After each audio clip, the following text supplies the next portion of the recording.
ಈ ಸಂದರ್ಶನದಲ್ಲಿ ನಮ್ಮ ಜೊತೆ ಚಳ್ಳಕೆರೆ ತಾಲೂಕು ಜಿಲ್ಲಾ ಪಂಚಾಯಿತಿ ಮೆಂಬರ್ ಆದ ಜೈಪಾಲ್ ಅವರು ನಮ್ಮ ಉಪಸ್ಥಿತಿಯಲ್ಲಿದ್ದಾರೆ. ಇವರಿಗೆ ನಮ್ಮ ಪೊಲಿಟಿಷಿಯನ್ ಇನ್ ಇಂಡಿಯಾ.com ಆನ್ಲೈನ್ ಮೀಡಿಯಾ ಪರವಾಗಿ ಆರ್ಥಿಕ ಸ್ವಾಗತ ಸರ್. ನಮ್ಮ ಈ ರಾಜಕೀಯ ಕ್ಷೇತ್ರಕ್ಕೆ ತಾವು ಯಾವಾಗ ಹಾಗೂ ಹೇಗೆ ಪ್ರವೇಶ ಮಾಡಿದ್ರಿ ಸರ್? ಸಾಮಾನ್ಯ 6 ವರ್ಷಗಳ ಹಿಂದೆ ನಾನು ಸ್ಟೂಡೆಂಟ್ ಆಗಿ MSc ಅಗ್ರಿಕಲ್ಚರ್ ಮಾಡಿ ಮುಗಿಸಿದ ನಂತರ ನಾವು ಮೂಲತಃ ರೈತ ಕುಟುಂಬದಿಂದ ಬಂದವರು. ರೈತರಾಗಿ ಕೆಲಸ ಮಾಡಿಕೊಂಡು ನಾನು ಮೂಲತಃ ಒಂದು ಬಿಸ್ನೆಸ್ಗೆ ಎಂಟ್ರಾಗಿ ಬಿಸ್ನೆಸ್ ಅಭಿವೃದ್ಧಿ ಪಡಿಸ್ತಾ ಇರಬೇಕಾದ್ರೆ 6 ವರ್ಷದ ಹಿಂದೆ ನಾನು ರಾಜಕೀಯಕ್ಕೆ ಎಂಟ್ರಾದೆ. ಅಹಿಂದ ಹೋರಾಟದಲ್ಲಿ ಈ ರಾಜಕೀಯಕ್ಕೆ ಪ್ರವೇಶ ಮಾಡಿ ತದನಂತರ ನನ್ನ ವೃತ್ತಿಯಾದ ಬಿಸ್ನೆಸ್ಸಲ್ಲಿ ವರ್ಕ್ ಮಾಡ್ಕೊತಾ ಇದ್ದಾಗ ನಮ್ಮ ಮಾಜಿ ಸಚಿವರಾದಂಥ ತಿಪ್ಪೇಸ್ವಾಮಿ ಅವರು BJPಗೆ ಬರಬೇಕು ಅಂತ ಕರೆದಾಗ ಆವಾಗ ನಾನು BJP ಪಕ್ಷಕ್ಕೆ ಪಾದಾರ್ಪಣೆ ಮಾಡಿದೆ. ಅವರಿಗೆ ಶಾಸಕರು ಮಾಡೋದಕ್ಕೆ ಭಾಳಷ್ಟು ಶ್ರಮಪಟ್ಟು ಅವರನ್ನು ಶಾಸಕರನ್ನು ಮಾಡಿದ ನಂತರ ಭಾಳಷ್ಟು ಕಾರ್ಯಕ್ರಮಗಳನ್ನು ಜನತೆಗೆ ಕೊಡಿಸಿದ್ವಿ. ಅವ್ರ ಮುಖಾಂತರ ಭಾಳಷ್ಟು ಅಭಿವೃದ್ಧಿ ಕೆಲಸಗಳು ಮಾಡ್ತಾ ನನಗೆ ಜಿಲ್ಲಾ ಪಂಚಾಯತಿ ಟಿಕೆಟ್ ಕೊಟ್ಟರು.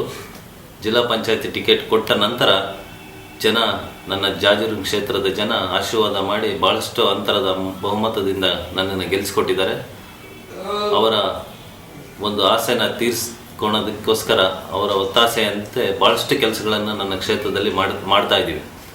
ಈಗ ಉದಾಹರಣೆಗೆ ಹೇಳ್ಬೇಕಂತಂದರೆ ಹಿಂದುಳಿದ ವರ್ಗದ ಜನರು SC ST ಜನಾಂಗ ಭಾಳಷ್ಟು ಜನ ನನ್ನ ಕ್ಷೇತ್ರದಲ್ಲಿ ಇರೋದ್ರಿಂದ ಅವರಿಗೆ ಎಲ್ಲ CC ರಸ್ತೆಗಳು ಮತ್ತು ಎಲ್ಲ ಮೂಲಭೂತ ಸೌಕರ್ಯಗಳು, ಸ್ಟ್ರೀಟ್ ಲೈಟ್ ಇರ್ಬೋದು, ಚರಂಡಿಗಳಿರ್ಬೋದು, ಕುಡಿಯೋ ನೀರಿನ ವ್ಯವಸ್ಥೆ ಇರ್ಬೋದು, ಅಚ್ಚುಕಟ್ಟಾಗಿ ನನ್ನ ಕ್ಷೇತ್ರದಲ್ಲಿ ಭಾಳಷ್ಟು ಕೆಲಸಗಳನ್ನು ಮಾಡಿಸ್ತಾ ಇದ್ದೇನೆ.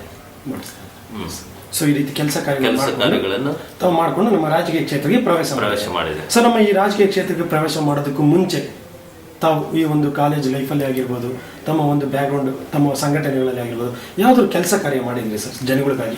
ಜನಗಳಿಗಾಗಿ ಸಾಕಷ್ಟು ಕೆಲಸಗಳನ್ನು ಮಾಡಿದ್ವಿ. ಉದಾಹರಣೆಗೆ ಹೇಳ್ಬೇಕಂತಂದರೆ ನಾವು ಈರುಳ್ಳಿನ ಎಲ್ಲ ರೈತರನ್ನು ಸೇರಿಸ್ಕೊಂಡು ನಾವು ಕಲ್ಕತ್ತಾಗೆ ಟ್ರೈನ್ ಮುಖಾಂತರ ಈರುಳ್ಳಿನ ಕಳಿಸಿರೋದು ಉಂಟು. ಎಲ್ಲರಿಗೂ ಸಹಾಯ ಆಗೋಂಥ ಕೆಲಸ ಆಗಿದೆ. ಮತ್ತು ಎಲ್ಲ ನನ್ನ ಸ್ನೇಹಿತರಿಗೆ ನನ್ನ ಸ್ಟೂಡೆಂಟ್ ಲೈಫಲ್ಲಿ ಜೀವನದಲ್ಲಿ ನಾನೇ ಆದಂಥ ಒಂದು ಫೀಸ್ ಕಟ್ಟಿರೋದಿರ್ಬೋದು, ನನ್ನ ರೂಮಲ್ಲೇ ಇಟ್ಕೊಂಡು ಅವ್ರ ಜೊತೆಗೆ ಅವ್ರಿಗೆಲ್ಲ ಸಹಕಾರ ಮಾಡಿ ನನ್ನ ಸ್ನೇಹಿತರುಗಳೆಲ್ಲ ಭಾಳಷ್ಟು ಒಳ್ಳೆಯ ಹುದ್ದೆಗಳಿಗೆ ಹೋಗೋದಕ್ಕೆ ಸಹಕಾರ ಮಾಡಿರೋದು ಉಂಟು. ಎಲ್ಲ ನನ್ನ ತಾಲೂಕಲ್ಲಿ ಭಾಳಷ್ಟು ಜನಗಳಿಗೆ ಸಹಾಯ ಮಾಡಿ ಕೆಲಸ ಮಾಡ್ತಾ ಇದ್ದೀವಿ. ಸೊ ಅವರ ಕಷ್ಟ ಸುಖಗಳಿಗೆ ತಾವು ಭಾಗಿಯಾಗಿ ಅವ್ರನ್ನೊಂದು ಸ್ಪಂದಿಸಿದ್ದೀರಾ? ಸರಿ ಸರ್, ತಾವು ನಮ್ಮ ಈ ರಾಜಕೀಯ ಕ್ಷೇತ್ರಕ್ಕೆ ಬಂದ ಮೇಲೆ ತಾವು ನಮ್ಮ ಜಿಲ್ಲಾ ಪಂಚಾಯತಿ ಒಂದು ಮೆಂಬರ್ ಆಗಿ ಜನರಿಗೆ ಯಾವ್ಯಾವ ಕೆಲಸ ಕಾರ್ಯಗಳನ್ನ ತಾವು ಒಂದು ಅಭಿವೃದ್ಧಿ ಮಾಡಿದ್ದೀರಿ ಸರ್? ನಾನು ಜಿಲ್ಲಾ ಪಂಚಾಯತಿ ಸದಸ್ಯನಾದ ಮೇಲೆ ನನ್ನ ಜಾಜೂರು ಕ್ಷೇತ್ರದಲ್ಲಿ ಒಂದು ಐಮಾಸ್ಕ್ ದೀಪವನ್ನು ಅಳವಡಿಸಿ ಸರ್ಕಲನ್ನು ಅಭಿವೃದ್ಧಿಪಡಿಸಿದ್ದೀನಿ.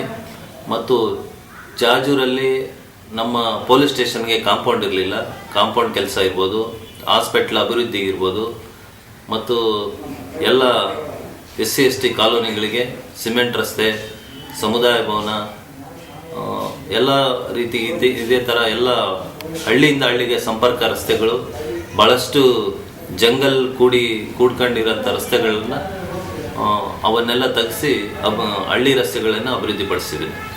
ಮತ್ತು ಕುಡಿಯೋ ನೀರಿಗೆ ಅತಿ ಹೆಚ್ಚುವಾಗಿ ಕೋಟಿಗಟ್ಟಲೆ ಹಣವನ್ನು ಹೆಚ್ಚಾಗಿ ತಂದು ಕುಡಿಯೋ ನೀರಿನ ವ್ಯವಸ್ಥೆ ನನ್ನ ಕ್ಷೇತ್ರದಲ್ಲಿ ಎಲ್ಲಿ ಕುಡಿಯೋ ನೀರಿನ ವ್ಯವಸ್ಥೆ ಇಲ್ಲ ಅನ್ನೋದಕ್ಕೆ ಅವಕಾಶನೇ ಇಲ್ಲ. ಇವತ್ತು ಪ್ರತಿಯೊಂದು ಊರಿಗೆ ಕನಿಷ್ಠ 25ರಿಂದ 30 ಲಕ್ಷ ಹಣವನ್ನು ನಿಯೋಜನೆ ಮಾಡಿ ಅಲ್ಲಿ ಕೆಲಸ ಆಗಿ ಸಿಸ್ಟಮ್ಗಳು, ಸಣ್ಣ ಒಂದು ವಾರ್ಡ್ಗಳಿಗೆ ನೀರು ಹೋಗೋಂಥ ಒಂದು ವ್ಯವಸ್ಥೆನ ಮಾಡಿದ್ವಿ.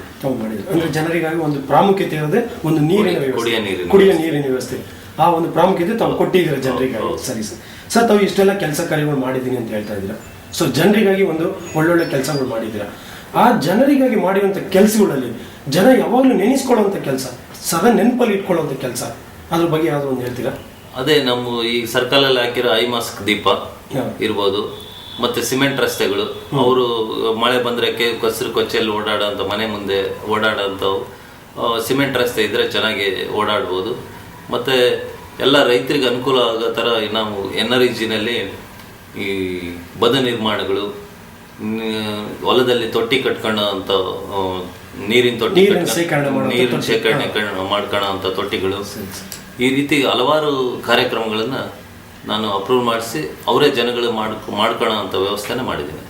ಮಾಡ್ಕೊಳ್ಳುವಂತ ಒಂದು ವ್ಯವಸ್ಥೆ ಮಾಡಿ ಕೊಟ್ಟಿದ್ದೀರಾ. ಸೊ ಈ ರೀತಿ ಒಂದು ಕೆಲಸ ಕಾರ್ಯಗಳು ಮಾಡಿ ಜನಗಳ ಮನಸ್ಸಿನಲ್ಲಿ ತಾವು ಒಂದು ನೆಲೆ ಹೂಡಿದ್ದೀರಾ. ಸರಿ ಸರ್. ಸರ್ ತಾವು ಈ ನಮ್ಮ ರಾಜಕೀಯ ಕ್ಷೇತ್ರಕ್ಕೆ ಪ್ರವೇಶ ಮಾಡಿ ನಮ್ಮ ಜಿಲ್ಲಾ ಪಂಚಾಯತ್ ಒಂದು ಮೆಂಬರ್ ಆಗಿ ಇನ್ನು ಜನಗಳಿಗೋಸ್ಕರ ಇನ್ನು ಯಾವ್ಯಾವ ಕೆಲಸ ಕಾರ್ಯಗಳನ್ನ ಮಾಡಿದ್ರೆ ನಮ್ಮ ಕ್ಷೇತ್ರದಲ್ಲಿ ಒಳ್ಳೇದಾಗುತ್ತೆ, ಜನಗಳಿಗೆ ಒಂದು ಒಳ್ಳೇದು ಯೂಸ್ ಆಗುತ್ತೆ? ನನ್ನ ಕ್ಷೇತ್ರದಲ್ಲಿ ಒಳ್ಳೆ ಕೆಲಸ ಮಾಡಬೇಕು ಅಂತಂದ್ರೆ ವೇದಾವತಿ ನದಿ ಇದೆ. ವೇದಾವತಿ ನದಿ ಅದು ನಿರಂತರವಾಗಿ ಅದರಲ್ಲಿ ನೀರು ಬರೋ ಅಂತ ಒಂದು ವ್ಯವಸ್ಥೆ ಮಾಡಿದರೆ ಜನಗಳಿಗೆ ಭಾಳಷ್ಟು ಅನುಕೂಲ ಆಗುತ್ತೆ. ರೈತರಿಗೆ ಅದರಲ್ಲಿ ನೀರು ಒಂದು ಸಾರಿ ಬಂದರೆ ಕನಿಷ್ಠ 4 ರಿಂದ 5 ತಿಂಗಳು ನೀರು ಶೇಖರಣೆ ಆಗಿರುತ್ತೆ. ಆ ಭಾಗದ ಜನಗಳಿಗೆಲ್ಲ ನೀರಿನ ಶೇಖರಣೆ ಆಗಿ ಅಲ್ಲಿ ಬೋರ್ವೆಲ್ ಹಾಕೊಂಡು ಬೆಳೆ ಬೆಳ್ಕೊಂಡು ವ್ಯವಸ್ಥೆ, ಪ್ರತಿ ವರ್ಷ ತುಂಬ ನೀರು ಬಂದರೆ ಎಲ್ಲ ವರ್ಷ ತುಂಬ ಬೆಳೆ ಬೆಳ್ಕೊಂಡು ಚೆನ್ನಾಗಿರ್ತಾರೆ. ಅದೊಂದು ಉದ್ದೇಶ ಇದೆ ನನಗೆ. ಒಂದು ಉದ್ದೇಶ ಅಂದ್ರೆ ಈಗಿನ ಒಂದು ನದಿಯಲ್ಲಿ ಬೇಸಿಗೆಗಾಲದಲ್ಲಿ ಮಾತ್ರ ನೀರು ಹರಿಯುತ್ತೆ, ಅಲ್ಲ ಮಳೆಗಾಲದಲ್ಲಿ ನೀರು ಹರಿಯುತ್ತೆ, ಬೇಸಿಗೆ ಕಾಲದಲ್ಲಿ ಬರಲ್ಲ. ಯಾವಾಗ್ಲೂ ನೀರು ಹರಿಯಂತ ಕೆಲಸ ಮಾಡಿದ್ರೆ ಆ ಯೋಜನೆ ಒಂದು ತುಂಬಾ ಚೆನ್ನಾಗಿರುತ್ತೆ, ಸೊ ಈ ರೀತಿ ಒಂದು ಯೋಜನೆ ಮಾಡ್ಕೊಂಡಿಲ್ಲ, ಆ ಪ್ರಾಜೆಕ್ಟ್ ಒಂದು ರೆಡಿ ಮಾಡ್ಕೊಂಡಿಲ್ಲ. ಸರಿ ಸರ್. ಸರ್ ನಮ್ಮ ಈ ರಾಜಕೀಯ ಕ್ಷೇತ್ರದಲ್ಲಿ ಇನ್ನು ಮುಂದೆ ತಾವು ಯಾವ ರೀತಿ ಜನಕ್ಕೆ ಯಾವ ಒಂದು ಪೊಸಿಷನ್ ಅಲ್ಲಿ ತಾವು ಜನಕ್ಕೆ ಸೇವೆ ಮಾಡಕ್ಕೆ ಆಸೆ ಪಡ್ತೀರಾ? ಈಗ ಒಂದು ವಿಧಾನಸಭೆ ಕ್ಷೇತ್ರಕ್ಕೆ 6 ಜಿಲ್ಲಾ ಪಂಚಾಯತಿ ಕ್ಷೇತ್ರ ಬರುತ್ತೆ. 6 ಅಂದರೆ 20% ಮಾತ್ರ ನನ್ನ ಜನಸೇವೆ ಮಾಡೋದಕ್ಕೆ ಒಂದು ಅವಕಾಶ ಆಗಿದೆ.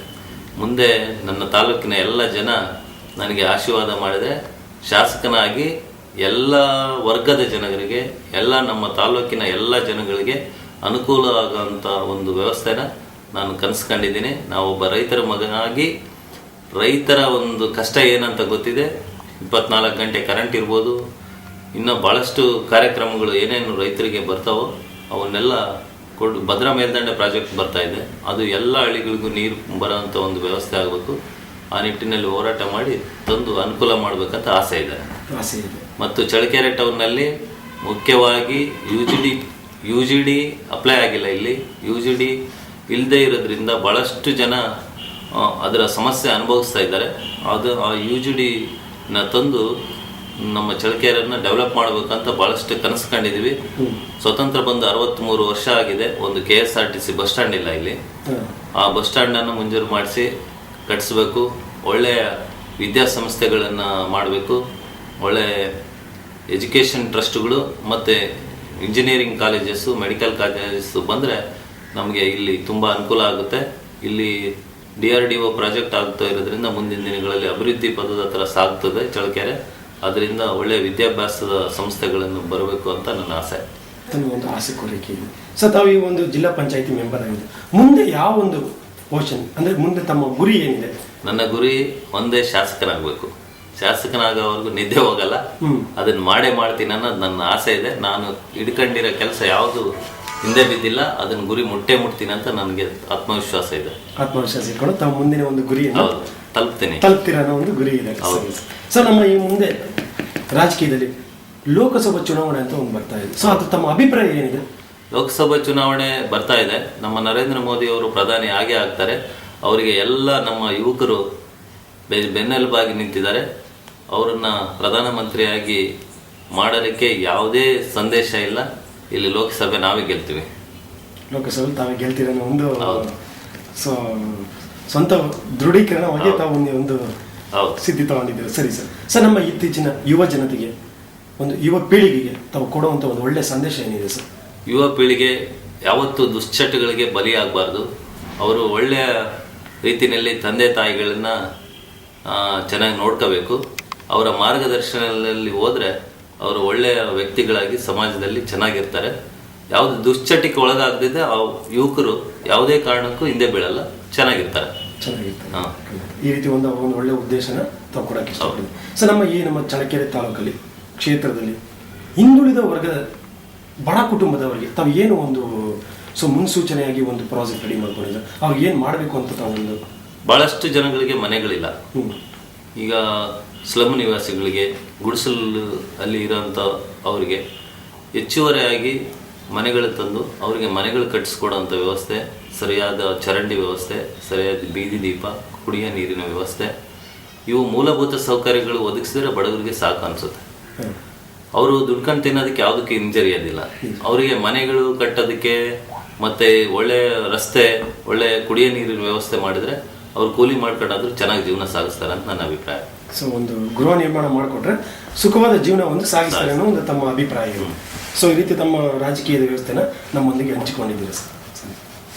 ಥ್ಯಾಂಕ್ ಈ ಯು. ಸಂದರ್ಶನದಲ್ಲಿ ನಮ್ಮ ಜೊತೆ ಚಳ್ಳಕೆರೆ ತಾಲೂಕು ಜಿಲ್ಲಾ ಪಂಚಾಯಿತಿ ಮೆಂಬರ್ ಆದ ಜೈಪಾಲ್ ಅವರು ನಮ್ಮ ಜೊತೆ ಅವರ ರಾಜಕೀಯದ ವ್ಯವಸ್ಥೆ ಹಾಗೂ ಮುಂದೆ ಮಾಡುವಂಥ ಕೆಲಸ ಕಾರ್ಯಗಳನ್ನು ನಮ್ಮ ಕೂಡ ಹಂಚಿಕೊಂಡಿದ್ದಾರೆ.